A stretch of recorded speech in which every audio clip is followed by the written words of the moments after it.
Hi there. We're stuck in the tent and it's pretty late. There's not enough light for you to see me.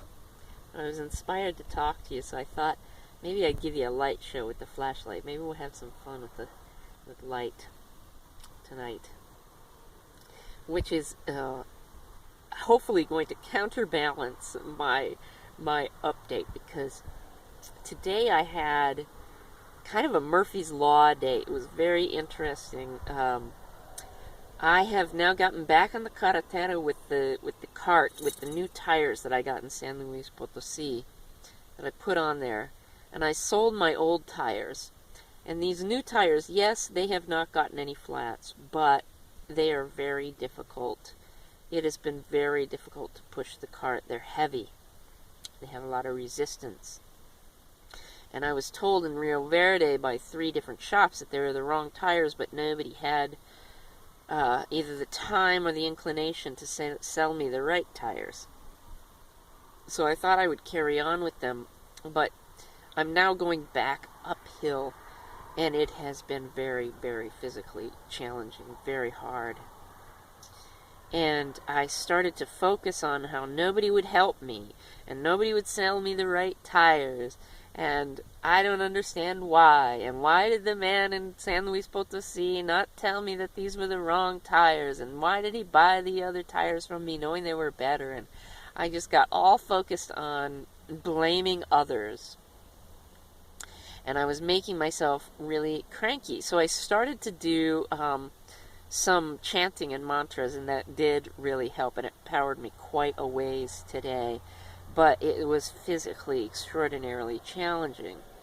And on top of that, I got my shoes resoled in San Luis Potosí because I had worn through the soles of my shoes.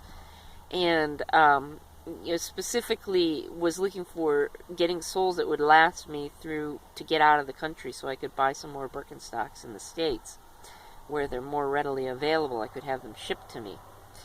And these soles have actually, one of the soles have worn through in a very funny way already after, I don't know what it is, 180 kilometers. So that's, I don't know, about 100 miles. And I actually can't use my best shoes right now because it's making my knee bend in the wrong direction. So I started to focus on that too and get all cranky about that. But then, see, I understand that everything I'm experiencing is a reflection of what's going on inside me. So ultimately, I'm just very curious about how I created this. What is this reflecting? And so I got into kind of trying to look at that as I was pushing uphill, and it's raining. And it was great that it was raining because it wasn't hot, and I was really thrilled about that. It's been so hot walking through here, and the rain was a welcome thing, but it was a light rain. It wasn't really a storm. And then I got it in my head that I had to stop because I was feeling really weak from pushing that heavy, heavy cart uphill, wearing one wrong shoe, and one shoe that was throwing my knee out. And so I created a certain level of panic in myself by these thoughts. I have to stop, I have to stop. And so I started looking for a place to stop and really couldn't find any place nice to stop. And then I was talking to some of the federal police officers who were really lovely. I had a wonderful interaction with them. And they told me this place I could camp. And so I had it in my head, okay, I'm going to camp here, I'm going to camp here, I'm going to camp here. And then I arrived, and there was a gentleman parked in front of the gate where I was supposed to enter. But I went to him, and because it didn't seem like he was going anywhere for a while, and I really just felt like I need to camp, and there were some big black clouds moving in, big black clouds. And I ended up having a very, very long discussion with him. And he felt responsible for me. And I just wanted to get in here and get the tent set up. And I was focused on that and not as much on our connection, our interaction. And as a result, by the time I got in here, I was panicked that I was going to get heavily rained on. Well, guess what happened? Guess what happens when you focus on what you don't want? Bam! I got caught in the rain. I set up the tent, and as I was setting up the tent, it just started to downpour.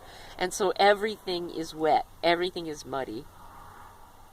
And so we jumped into the tent, got into the tent, and of course the rain stopped. So I got out of the tent and tried to cook because I've just been starving and I needed to eat something, and I've pretty much gone through all the raw stuff that I have left. Not all of it, but a lot. And so I went out to start cooking, and the sun had come out. As soon as I started cooking, it started to pour again, and I had to cook in the rain, and I just got soaking. Everything is soaking. So I got in the tent, and I'm cranky. I'm just cranky. I'm wet. Everything's muddy. I hate it when things are dirty, and blah blah blah.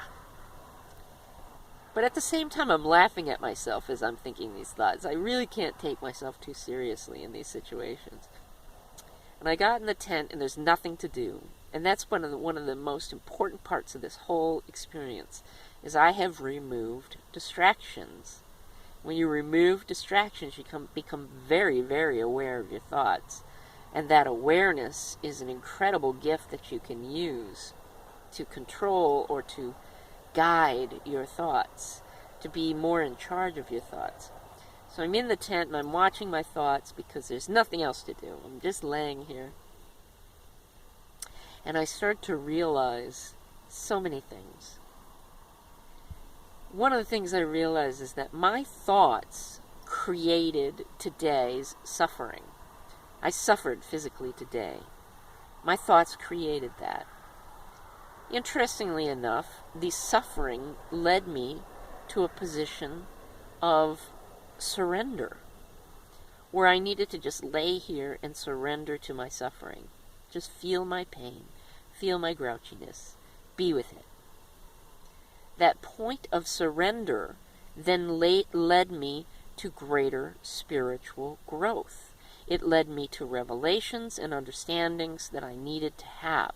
And it took my thoughts creating the situation and the universe supporting me through giving me all this rain, through giving me all these frustrations, this pain, to lead me to greater spiritual growth.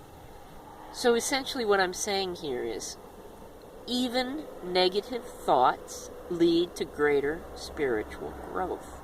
Therefore, even my crankiness, even these delusions that there's somebody else to blame, are leading me to spiritual growth, which means they're perfect. I can embrace even my negative thoughts. Essentially, there is nothing that isn't leading me to greater spiritual growth. So thank God for the tires that make the cart so hard to push. Thank God for the shoe that got worn out so fast. Thank you for the rain that made me soaking wet and drove me into the tent to spend an entire day looking, feeling, knowing myself, and coming to deeper and deeper understanding, deeper and deeper sense of gratitude. Even as I suffer, as I have created suffering, I create transcendence. Love you. Talk soon.